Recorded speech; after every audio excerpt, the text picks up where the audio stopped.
You think she understands anything we're saying?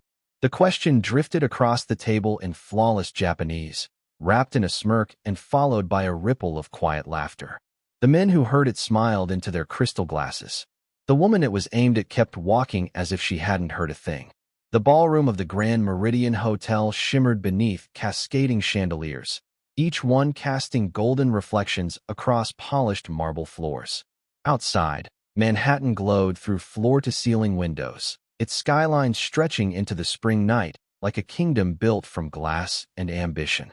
Inside, the city's most powerful executives gathered around a private dining table where a $2 billion acquisition was only hours away from becoming reality. The air carried the scent of cedarwood, expensive cologne, and freshly poured Cabernet. Soft jazz floated from a trio near the stage. Every chair in the room held influence. Every conversation carried weight. At the center of it all sat Kenji Watanabe, a Japanese billionaire CEO whose technology empire spanned 3 continents and employed more than 50,000 people. At 43, he had the reputation of a man who rarely lost and never forgot a slight. His charcoal suit looked tailored to perfection. His silver watch reflected the warm glow of candlelight. Investors listened when he spoke. Competitors studied his every move. Tonight, however, Kenji seemed more interested in the young waitress quietly refilling water glasses than in the executives seated around him. Her name was Maya Brooks, 27 years old, black, soft-spoken, efficient, the kind of server most guests barely noticed. She moved through the room with calm precision, balancing trays, adjusting silverware, and responding to requests before they were spoken aloud. To the guests, she was background, part of the scenery. Another employee in a black uniform helping wealthy strangers enjoy an evening of luxury. But Kenji kept glancing toward her. Not because she had interrupted anything. Not because she had made a mistake. Simply because she was there. I wonder if she realizes we're discussing more money than she'll see in 10 lifetimes.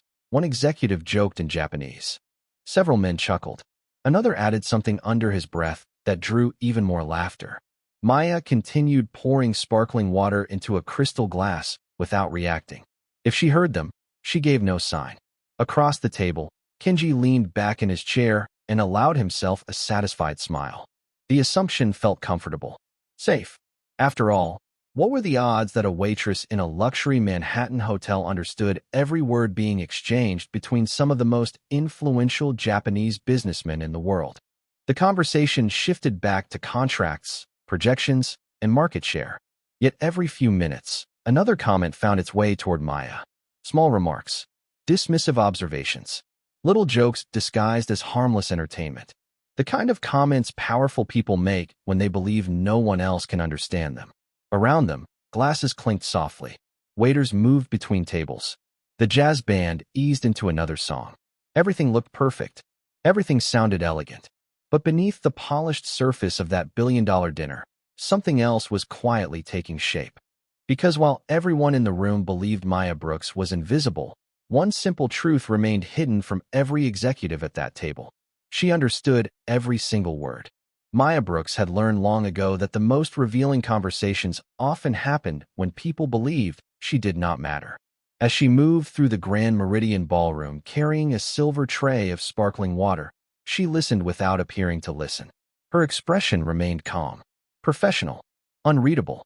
The same expression she had worn through hundreds of shifts serving executives, celebrities, politicians, and investors. The room continued to glow with effortless luxury. Crystal chandeliers hung like frozen waterfalls above the guests. The city lights beyond the windows painted reflections across the marble floor. Waitstaff moved quietly between tables while servers synchronized each movement with almost military precision. Everything about the evening projected control. Yet beneath that polished surface, Maya could hear something different. Arrogance, assumptions, certainty. The kind of certainty that often blinded people to what was standing directly in front of them. At the center table, Kenji Watanabe's confidence seemed to grow with every passing minute. The billionaire executive sat comfortably among bankers and corporate leaders, discussing international expansion plans and acquisition strategies worth billions of dollars. Every sentence carried authority. Every opinion received immediate agreement. The room revolved around him. That was exactly how he liked it. Across the table sat executives from a major American software company preparing to finalize terms of the acquisition. Lawyers reviewed digital documents. Financial analysts checked projections on tablets. Advisors exchanged quiet observations. Months of negotiations had led to this night. One signature could change entire industries. Yet despite the importance of the occasion, Kenji appeared distracted. Every few minutes his attention drifted back toward Maya. She noticed it. So did several others. One executive leaned toward him and spoke softly in Japanese. The comment drew laughter from the table. Another executive added something else, glancing toward Maya before shaking his head with amusement. More laughter followed. Maya continued arranging wine glasses. She knew exactly what they were saying. Invisible. Decorative. Background. The words varied, but the meaning stayed the same. To them, she was part of the furniture. Useful, but insignificant. Human enough to serve them. Not important enough to notice. The irony almost made her smile. Because while they discussed intelligence, innovation, and global leadership, none of them had taken a single moment to ask who she was. They saw a uniform and stopped looking. A server nearby whispered that the dinner was rumored to involve nearly $2 billion. Maya nodded politely. She already knew. She had overheard enough conversations over the past hour to understand exactly how much was at stake. More importantly, she understood something else. The deal was not progressing as smoothly as everyone believed. Small misunderstandings had surfaced throughout the evening. Translation shortcuts. Assumptions. Tiny details dismissed as insignificant. Most people would never have noticed. Maya did. As she refilled a water glass near the executive table, another Japanese conversation unfolded. This time there was less joking, less laughter. The voices lowered. The tone changed. A legal clause appeared on a tablet screen. Questions were raised. Explanations followed. Then Maya heard something that caused her attention to sharpen immediately. A key detail was being interpreted incorrectly. Not dramatically. Not obviously.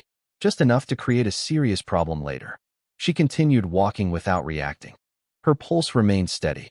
Her expression never changed. Around her, glasses clinked and conversations flowed as if nothing had happened.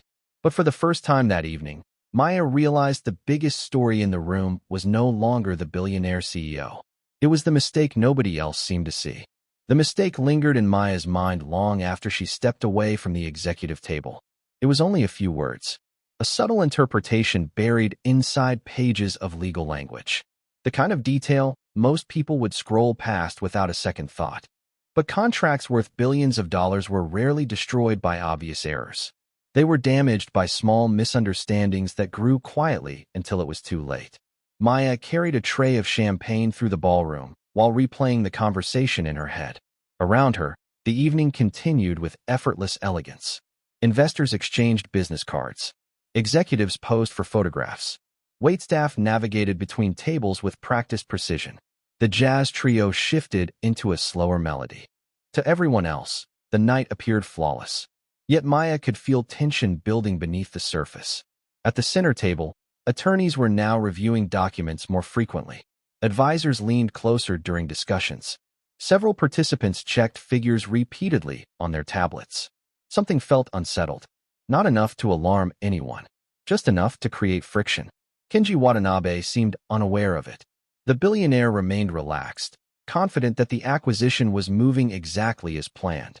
Every few minutes, he entertained the table with observations that earned easy laughter. Some comments targeted market competitors. Others targeted the hospitality staff. More than once, Maya heard her own existence become part of the entertainment. One executive commented in Japanese that she moved so quietly she was practically invisible. Another joked that she probably knew more about carrying trays than understanding international business. The table laughed.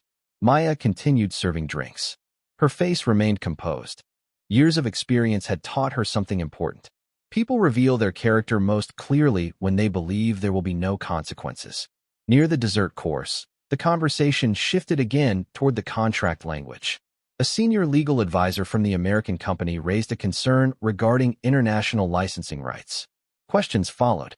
Clarifications were offered. Then one of Kenji's executives translated a section into Japanese for the table. Maya nearly stopped walking. There it was again. The same interpretation. The same mistake. This time she heard enough to understand the full scope of the problem. If accepted as written, the clause would give one side authority that neither party actually intended to grant. Not today, not tomorrow, but eventually. The financial consequences could become enormous. She tightened her grip on the tray. Her instincts told her to say something. Her experience told her to stay silent. Employees did not interrupt billionaires. Waitresses did not correct attorneys. And certainly not during negotiations involving some of the most powerful executives in New York City. Still, the conversation continued moving in the wrong direction. Across the ballroom, another server noticed Maya's unusual expression. "Everything okay?" he whispered. Maya nodded immediately. "Just tired," she replied. It was easier than explaining the truth. How could she explain that she understood every Japanese word spoken at that table? How could she explain that a room filled with experts might be missing something obvious? She glanced back toward Kenji's group. Laughter erupted once more. This time one executive lifted his glass and made another remark about the waitress who supposedly could not understand a single thing they were saying. Even Kenji smiled. Maya looked away before anyone noticed her watching. For a moment, she considered leaving it alone, finishing her shift, going home, letting the people responsible solve their own problems. But the more she listened, the more impossible that choice became. Because sometimes silence protects comfort, and sometimes silence protects a mistake. Tonight, those two things were rapidly becoming the same. Maya tried to focus on her work. She cleared empty plates, refilled water glasses, delivered coffee to a nearby table of investors discussing quarterly earnings. On the surface, nothing had changed. The ballroom remained elegant. The music remained soft. The executives remained confident. Yet inside her mind, the same legal clause continued repeating itself. Every version she examined led to the same conclusion. The translation was wrong. Not completely wrong. That was what made it dangerous. A completely incorrect translation would be obvious. This one was subtle enough to survive multiple reviews while quietly changing the meaning of a critical section. The acquisition team was approaching the final stages of negotiation, and no one seemed to realize it. Maya passed by the executive table once more. Attorneys had opened another round of discussion. Tablets glowed beneath the chandelier light. Financial projections filled screens. Voices lowered.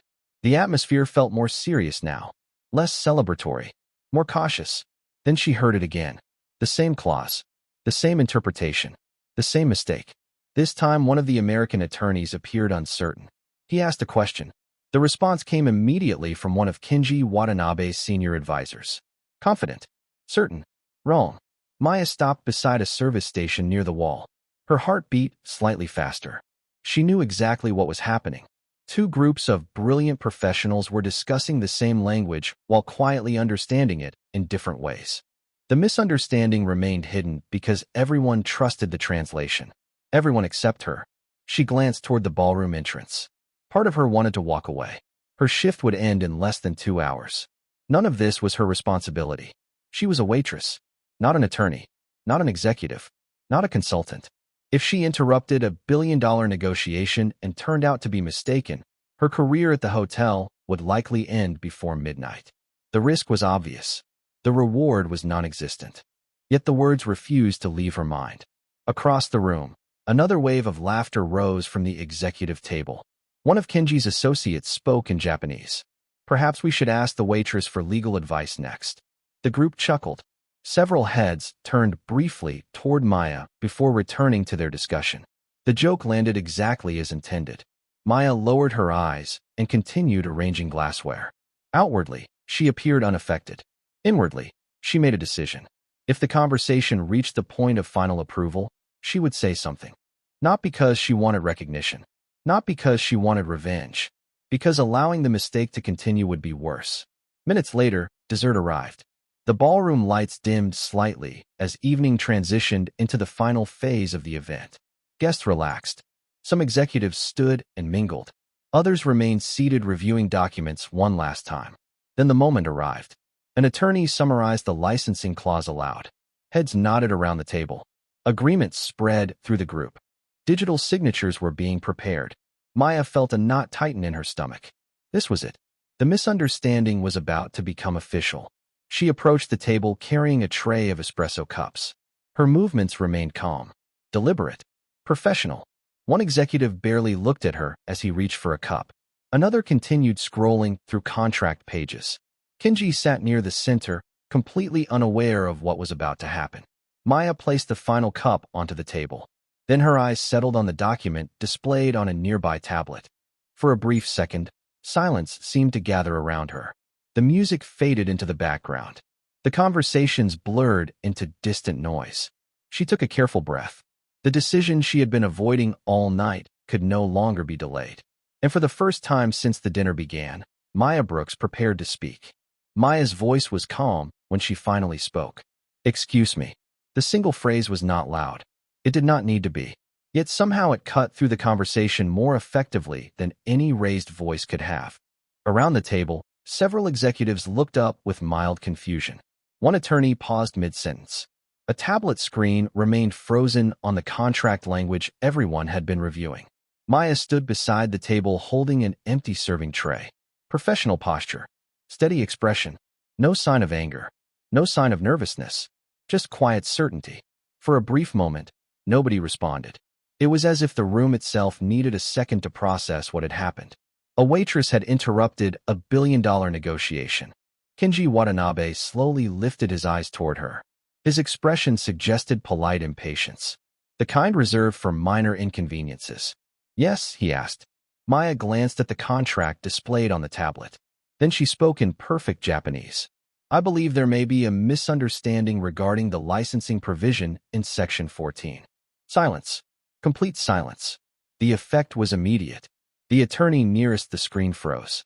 A financial advisor lowered his coffee cup halfway to the table.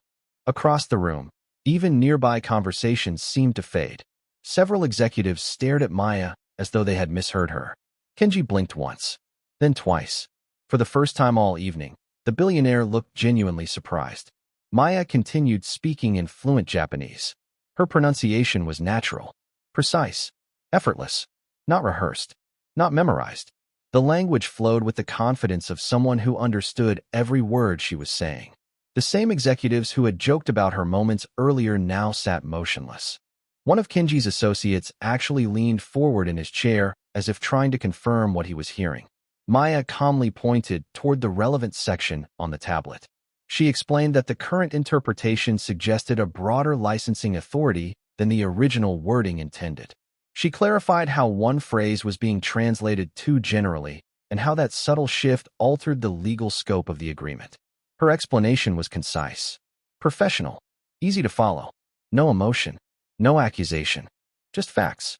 The attorney who had raised concerns earlier immediately looked back at the document. His eyes moved rapidly across the screen. Another attorney opened a different version of the contract. Several executives exchanged confused glances.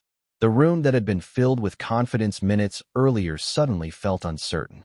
Then one of the American lawyers quietly spoke. "Wait." He reviewed the language again. His expression changed. Another attorney checked the same clause. Then another. One by one, faces shifted from confusion to realization. The mistake was real.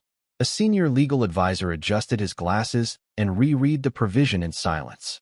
30 seconds passed. Then 60. Nobody laughed anymore. Nobody made jokes. Nobody even seemed interested in their coffee. Finally, the attorney closest to the tablet looked directly at Kenji. "She is correct." The words landed like a dropped crystal glass. Not loud, not dramatic, yet impossible to ignore. Around the table, several executives sat back in stunned silence. The misunderstanding they had missed for weeks had been identified in less than a minute by the woman they had spent the evening dismissing. Kenji remained perfectly still. His eyes never left Maya. The billionaire who had assumed she understood nothing was now watching her dismantle a problem his own team had failed to catch. And for the first time that night, Maya Brooks was no longer invisible. For several seconds, nobody spoke. The silence felt heavier than any conversation that had filled the ballroom that evening.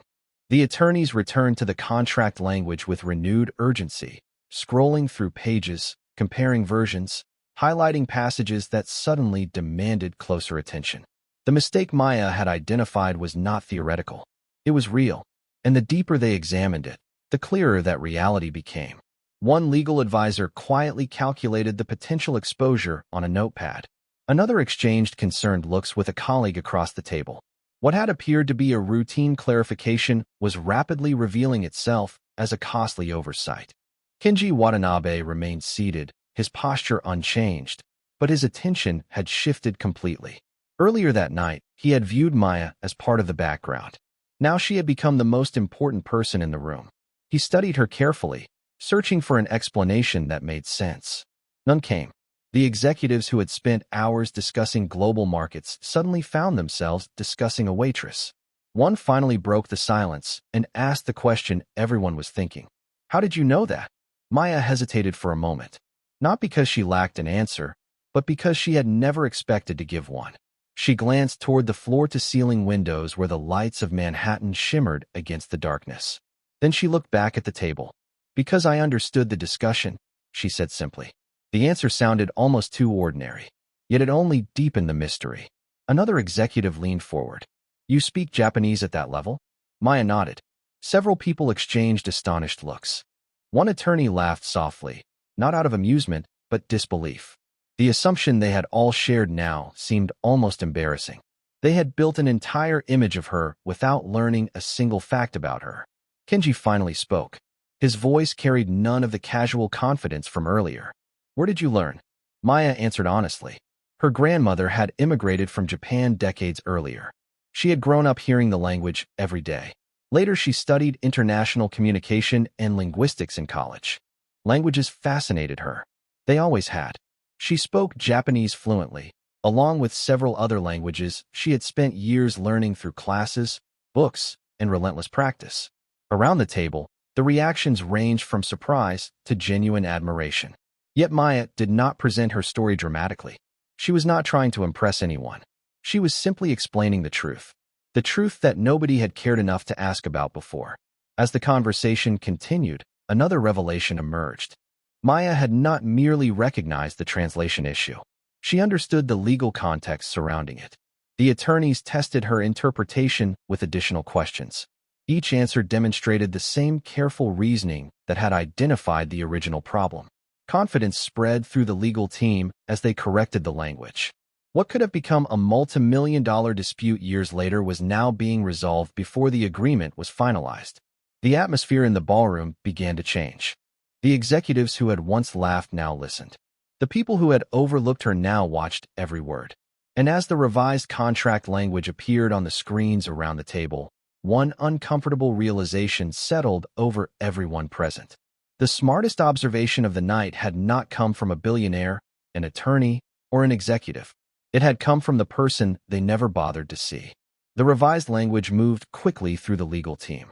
What had started as a routine review became a complete re-examination of several interconnected sections. Attorneys who had seemed relaxed an hour earlier were now fully engaged, comparing references, checking translations, and verifying assumptions they had previously accepted without question. The atmosphere inside the Grand Meridian Ballroom had changed. The room still looked elegant. The chandeliers still glowed above polished tables. The city lights still shimmered beyond the windows. But the balance of attention had shifted. Maya Brooks could feel it. People who had barely noticed her existence now watched her with curiosity. Some with respect, others with disbelief. A senior attorney finally leaned back in his chair and exhaled slowly. If that provision had gone through unchanged, we could have spent years dealing with the consequences. Several executives nodded. One financial advisor quietly estimated the potential cost. The number caused more than a few eyebrows to rise. The realization spread around the table in silence. A mistake that large had nearly survived months of negotiations. Maya had stopped it in less than 5 minutes. Kenji Watanabe listened without interruption. Earlier that evening, he had been the unquestioned center of attention. Now he found himself examining assumptions he had never bothered to challenge. He looked at Maya and saw none of the arrogance he expected from someone who had just proven an entire room wrong. She was not celebrating. She was not demanding recognition. In fact, she appeared slightly uncomfortable with the attention. That fact bothered him more than anything else. People usually chased validation. Maya seemed indifferent to it. One executive finally asked the question nobody had considered before. If you studied languages and international communication, Why are you working here? The ballroom grew quiet again. Maya offered a small smile. It was not a sad smile, just an honest one. She explained that life rarely followed the plans people made at 20 years old. After college, family responsibilities had arrived unexpectedly. Medical expenses, financial obligations, priorities that could not be ignored. Opportunities she once expected to pursue had been postponed, then postponed again. Over time, postponements became years. Yet she never stopped learning. Books filled her apartment. Language courses occupied her evenings. Research articles replaced television. While other people slept, she studied. Not because anyone paid her to, because knowledge mattered to her. Around the table, the executives listened carefully. The story challenged every assumption they had made. They had mistaken circumstance for capability. They had confused a job title with a measure of intelligence. And perhaps most uncomfortable of all, they realized how easily they had done it. One attorney shook his head slowly. We never asked. Maya nodded. Most people do not. The words were simple, gentle, yet they landed harder than any criticism could have. Across the ballroom, conversations gradually resumed. Waitstaff continued serving guests. Glasses clinked softly. The city outside remained unchanged. But at the executive table, something important had shifted. The contract would be fixed. The deal would survive. Yet the larger lesson had nothing to do with legal language. It had everything to do with the danger of deciding who someone is before giving them the chance to speak. By the time the attorneys completed their revisions, the mood at the executive table had transformed completely. The tension that had threatened to undermine the evening was gone, replaced by something far rarer in rooms filled with power: humility.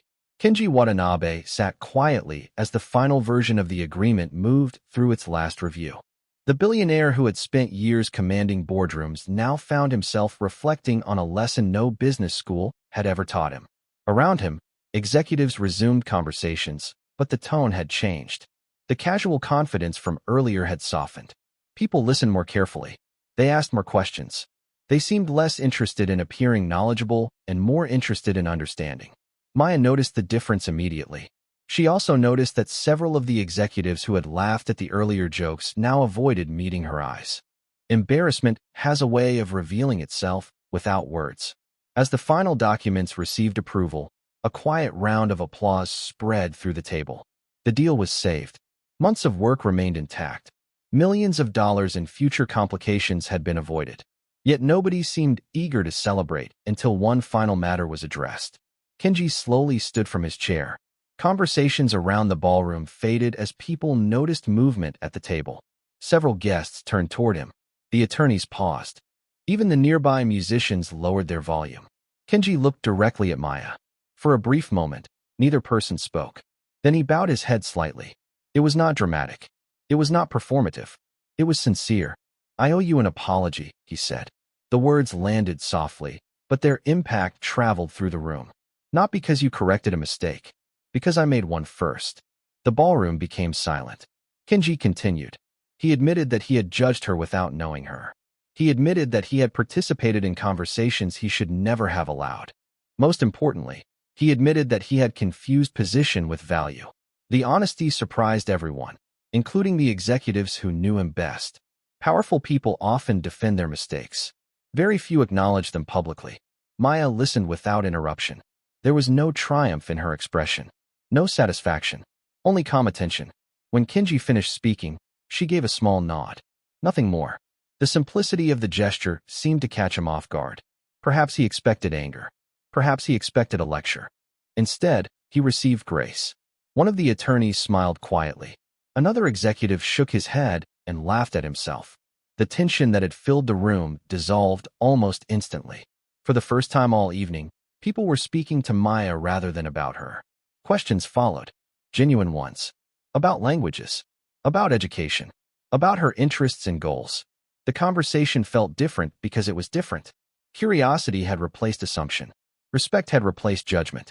As the evening drew closer to its end, the skyline beyond the windows shimmered against the night sky. The city remained as restless as ever. Taxis moved through crowded streets. Office towers glowed above Manhattan. Inside the Grand Meridian, however, one thing was undeniably different.